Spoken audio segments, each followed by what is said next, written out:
દિલ્હી સરકાર અને દિલ્હીના ઉપરાજ્યપાલ વચ્ચે ગજાગ્રહ યથાવત છે ત્યારે કોંગ્રેસ નેતા શોભા ઓઝા દ્વારા દિલ્હીની આપ સરકારને જનતાના વાયદા પૂર્ણ કરવાની સલાહ આપવામાં આવી છે। અરવિંદ કેજરીવાલ અને એલજી નાયક જંગ વચ્ચેના ટકરાવ તેમજ મોદી સરકારને એક વર્ષની ઉપલબ્ધિ પર અમારા સંવાદદાતાએ કોંગ્રેસની મહિલા નેતા શોભા ઓઝા સાથે ખાસ વાતચીત કરી હતી, જેમાં તેમણે મોદી સરકાર મહિલાઓને સુરક્ષા આપવામાં નિષ્ફળ ગઈ હોવાનો આરોપ લગાવ્યો હતો। તો વળી કેજરીવાલ અને નઝીર જંગે અહમના ટકરાવને છોડીને દિલ્હીના વિકાસ માટે કામ કરવું જોઈએ તેવી સલાહ આપી હતી। पार्टी की सरकार जब से दिल्ली में बनी है तब से किसी न किसी कारण से वो विवादों में ही घिरी रहती है। एक और मामला सामने आ गया है अधिकारियों के नियुक्ति को लेकर के। ये मामला अरविंद केजरीवाल वर्सेस एलजी का हो गया है। हम कांग्रेस की प्रतिक्रिया लेंगे। शोभा ओझा जी हमारे साथ हैं, सीनियर लीडर हैं, महिला मोर्चा की अध्यक्ष भी हैं, उनसे बात करेंगे। मैम, आप क्या कहना चाहेंगे कि इस तरह से विवाद जो चल रहे हैं कहीं ना कहीं एक बाधा उत्पन्न हो रही है दिल्ली के विकास को लेकर के? देखिए, दिल्ली की जनता ने बड़ी अपेक्षाओं के साथ केजरीवाल जी को नेतृत्व सौंपा था। दिल्ली में सरकार उनकी एब्सोल्यूट मेजॉरिटी के साथ बहुत बड़ी तादाद में वोट डाल के आशीर्वाद दिया था। अपेक्षाएं ढेर सारी थी कि दिल्ली सरकार यहाँ विकास करेगी, दिल्ली की जनता की ढेर सारी अपेक्षाओं को पूरा करेगी।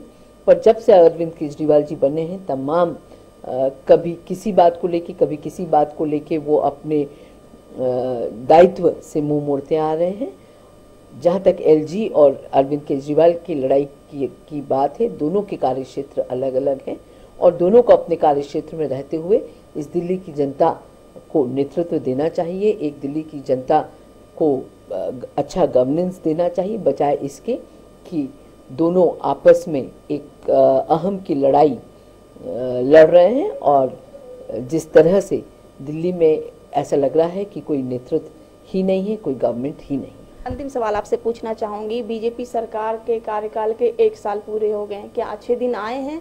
इसमें एक सवाल और जुड़ा हुआ है, अरविंद केजरीवाल ने जो चुनावी वादे किए थे उस समय, अब उनकी सरकार बने हुए 2-3 महीने हो गए, इन दोनों को मिलाकर के कितने रेटिंग पॉइंट आप देना चाहेंगे दोनों सरकार को? कि क्या लगता है सच में जो वादे किए हैं कुछ महीनों में या 1 साल में बीजेपी ने कुछ हद तक पूरा किया या कर पाएंगे आगे के कार्यकाल में?